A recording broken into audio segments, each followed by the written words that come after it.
Hello guys, welcome to our channel. In this video, we will learn JavaScript optional chaining.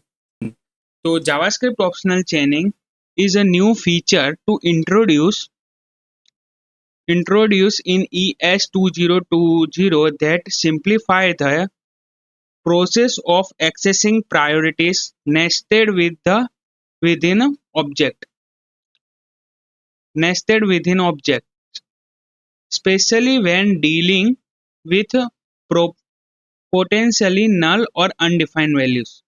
तो simply यहाँ पर JavaScript optional चेनिंग क्या होता है कि हम ऑब्जेक्ट में कोई ऐसी वैल्यू को एक्सेस करना चाह रहे हैं जो या तो नहीं है या तो नल है।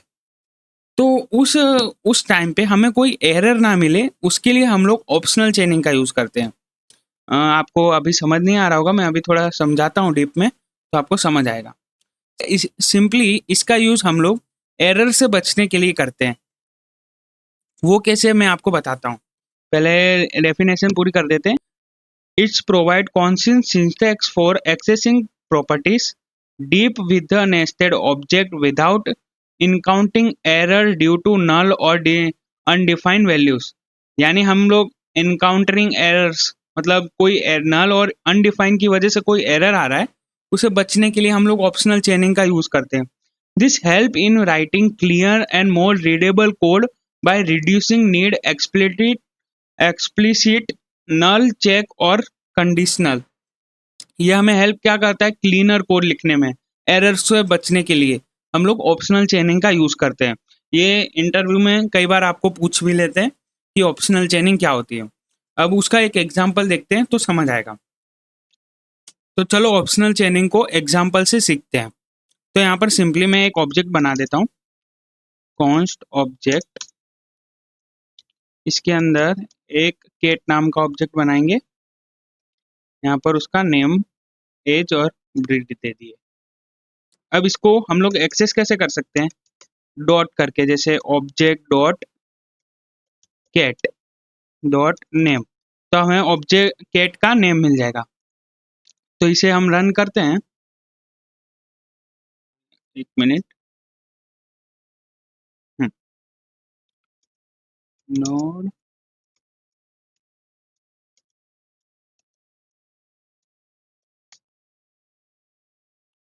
तो यहाँ पर हमें कुछ एरर मिल गई। अच्छा, फाइल एरर है। तो यहाँ पर हमें कैट का नेम मिल गया है, उसका एज। तो यहाँ पर हमें कैट की एज भी मिल गई है। अब इसी तरीके से अगर हम लोग यहाँ पर कैट की जगह डॉग लिख देते हैं, तो हमारे पास डॉग तो है नहीं, तो यहाँ पर क्या होगा कि हमें यहाँ पर इतनी बड़ी एरर मिल जाएगी। अब आपका कोड अभी तो अपने लोकल में रन कर रहे हैं, अगर ये कोड अगर रियल वर्ल्ड एप्लीकेशन में यूज करें तो यहाँ पर तो एरर आ जाएगी। तो उससे बचने के लिए हम लोग क्या करते हैं, ऑप्शनल चेनिंग यूज करते हैं। अब ऑप्शनल चेनिंग की सिंटेक्स होती है कि आप जहां पर भी डॉट से एक्सेस कर रहे हो उसके आगे क्वेश्चन मार्क लगा दो। ये हमारा सिंपली ऑप्शनल चेनिंग की सिंटेक्स होती है। तो अब हम इसे रन करते हैं, तो अभी भी एरर आ रहा है क्योंकि एज के पीछे लगाना रह गया। तो अब हमें क्या मिल रहा है, अनडिफाइंड। हमें पहले जो एरर आ रही थी वो अब नहीं आ रही, हमें सिंपली क्या मिल रहा है, अनडिफाइंड, क्योंकि डॉग नाम का कोई ऑब्जेक्ट है ही नहीं। तो ऐसे एरर से बचने के लिए हम लोग ऑप्शनल चेनिंग का यूज करते हैं।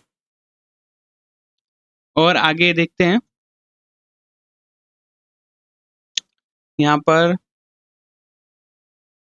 आपको खाली ऑब्जेक्ट को कैसे एक्सेस किया है वो बताया है, ऑप्शनल चेनिंग ऐसे यूज करते हैं वो मैंने आपको बता दिया है कोड में। इस तरीके से हम लोग ऑप्शनल चेनिंग का यूज करते हैं। ये भी मैंने आपको, ये मैंने एग्जाम्पल भी आपको समझा दिया है। If you like this video, please don't forget to like and subscribe. This document link in description.